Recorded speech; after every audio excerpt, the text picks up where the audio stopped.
Foi uma recente polêmica envolvendo uma carta do gestor da esquadra.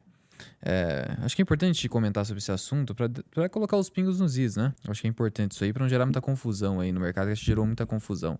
Ele acabou sinalizando que alguns fundos imobiliários, não citou nenhum, que alguns fundos imobiliários se assemelhariam a uma pirâmide financeira, né? Usou uma palavra forte como pirâmide financeira, porque acabariam distribuindo dividendo acima do que deveria, de uma forma bem básica aqui.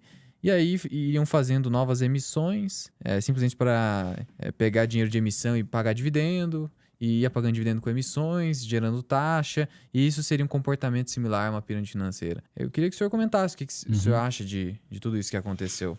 Bom, primeiro eu respeito o pessoal da esquadra, eu não conheço, não conversei com eles sobre isso, tá? Então, eu não sei em que contexto eles quiseram falar. Então, eu vou falar primeiro uma opinião e depois a gente pode chegar aqui.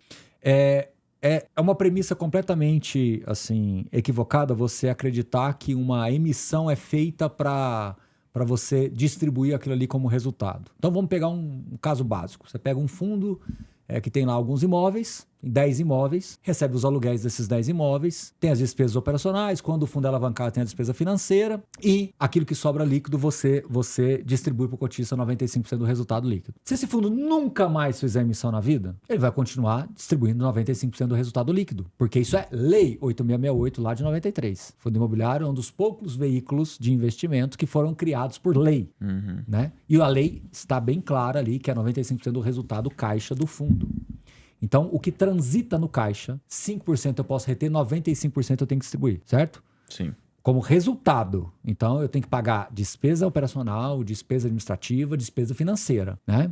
O que pode acontecer? E eu coloquei despesa financeira de propósito. Um fundo que tem alavancagem, esse fundo, ele vai ter uma dificuldade em algum momento. Por quê? Porque a alavancagem, você paga, transita na DRE do fundo, a despesa financeira, mas a amortização, que é a redução do saldo devedor, ela vem de onde? Ela vem de novas emissões, que é dinheiro novo, ela vem do caixa que o fundo tem, ou potencialmente de vendas de ativos que, quando são vendidos, o lucro, se tiver, vai como resultado para o bolso do cotista, 95%, e o principal volta para o caixa justamente para reduzir a alavancagem, né? Para ir reduzindo o saldo devedor. E aí eu acho que abre espaço para gerar confusão. Por quê? Porque dinheiro não tem carimbo. Sim. E aí as pessoas associam que aquela emissão que está sendo feita, ela está sendo feita para pagar o rendimento. Mas isso não é. Aquela emissão está sendo feita para reduzir o saldo devedor potencialmente. Para você reduzindo o saldo devedor, você vai destravando despesa financeira para manter aquele rendimento ou quiçá aumentá-lo. Mas não é que eu estou pegando o dinheiro da emissão e distribuindo para o cotista. Isso não vai acontecer. O administrador não vai deixar isso acontecer. Isso para na primeira linha da contabilidade, entendeu? Então, essa questão não acontece, entendeu? Só que como o dinheiro não tem carimbo, as pessoas estavam associando que se o fundo imobiliário não fizer emissão, ele quebra. Se o fundo não fizer emissão, vai chegar uma hora que a renda vai começar a cair, porque o gestor vai ter que chamar uma assembleia junto com o administrador, claro. Chamar uma assembleia para quê, Luan? Para ele reter o rendimento do fundo que estava transitando na DRE, para usar esse rendimento para diminuir o saldo devedor. Então a renda vai caminhando para zero. O gestor mais antenado e que tem um portfólio mais líquido, ele não chegou a esse extremo. O que ele começou a fazer? Ou emissão, ou ele vende imóvel. E aí uma coisa leva a outra. Se eu estou vendendo imóvel, eu estou mostrando para o mercado que eu estou saudável e tenho ativo líquido, consequentemente a cota não fica abaixo do patrimonial, ele faz emissão, fica o melhor dos mundos. Aquele que não vendeu imóvel, ele entrou num círculo vicioso. E o que vendeu o imóvel e fez gestão ativa, entrou num círculo virtuoso. Ora, aonde que está o problema nisso? Nenhum. Seleção natural. Quem fez um bom trabalho está ganhando espaço, mesmo tendo alavancagem, fazendo emissão, tudo certinho. Quem não fez um bom trabalho, perdeu o market share, perdeu espaço, a cota está lá muito abaixo do valor patrimonial, não vende ativo, não faz emissão. Esse fundo está insolvente? Não. Então, olha aí, tá vendo? Ó? Não fez emissão, a renda acabou, por isso que ele não fez emissão, que ele estava usando o dinheiro para pagar.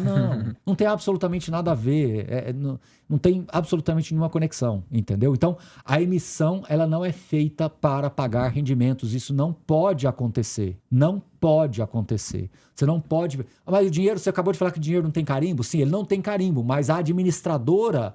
ela vê o que é resultado que está transitando no caixa. Resultado. Não é entrada de capital, é resultado. Entendeu? Eu injeto 100 milhões. numa emissão nova. Isso é resultado? Não. É um dinheiro novo, está na linha lá de novas cotas integralizadas. Ora, afinal de contas, tem contabilidade em fundo imobiliário também. Entendeu? Então, muito bem. Então, esse é um ponto que eu tenho convicção, assim, de que foi um assunto que acabou gerando uma certa confusão e as pessoas começaram a associar que sem emissão aquele fundo não para de pé. Misturou, como diz a minha mãe, misturou alhos com bugalhos. Ou seja, não tem uma coisa nada a ver com a outra. A carta da Esquadra especificamente, eu não consigo entender porque como eles não foram específicos, eu não entendi muito bem o que eles quiseram dizer. Eu presumo que eles estejam falando de alguns fundos de recebíveis que distribuem contábil e não caixa, e aí não é que a emissão ela estava sendo usada para distribuir, mas é porque você estava contando que as novas emissões sendo realizadas manteriam os rendimentos no mesmo patamar. Isso torna o fundo insolvente? Não, só que sem a emissão o rendimento cai. Mas não é porque estava usando o dinheiro para colocar aqui, é porque você, quando está distribuindo um resultado contábil, você está usando, é como se eu tivesse, como é que eu poderia fazer esse exemplo, vai? É como se eu estivesse num carro usando mais turbo do que eu deveria, entendeu? Mais turbo do que eu deveria. Só isso. Aí quando diminui a entrada de combustível, não é que o carro funde o motor. Ele só vai ter que andar agora mais lentamente. Sei lá, não sei se minha analogia foi boa. Não dá. Mas dá acho que deu para entender, né? Deu, Então assim, eu estava usando mais potência. Aí as pessoas podem usar que essa mais potência para atrair mais investidores e, consequentemente, mais emissão.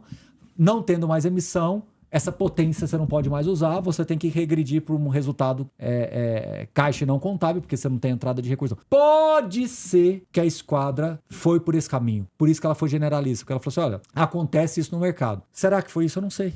Honestamente, eu não sei. Se foi isso, ok, acabei de explicar. Entendeu? O que não pode é você agora associar que o fundo de tijolo...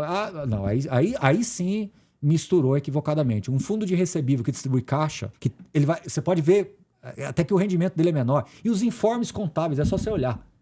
Os informes contábeis, eles mostram quanto contábil versus financeiro. Então, aqueles fundos que estão ali orbitando de 95 a 100, 100 e poucos por cento, não tem isso. Aqueles que estão muito acima, aí sim está distribuindo mais contábil do que financeiro. Será que é isso? Essa é a grande pergunta, entendeu? Como eles não fizeram uma versão 2, uma V2 desse documento, e nem se propuseram a explicar o que eles quiseram dizer, eu acho que acabou trazendo um bode para a sala que ficou, e a gente acaba, como você está me perguntando aqui, tentando explicar tudo, mas trouxeram, entendeu?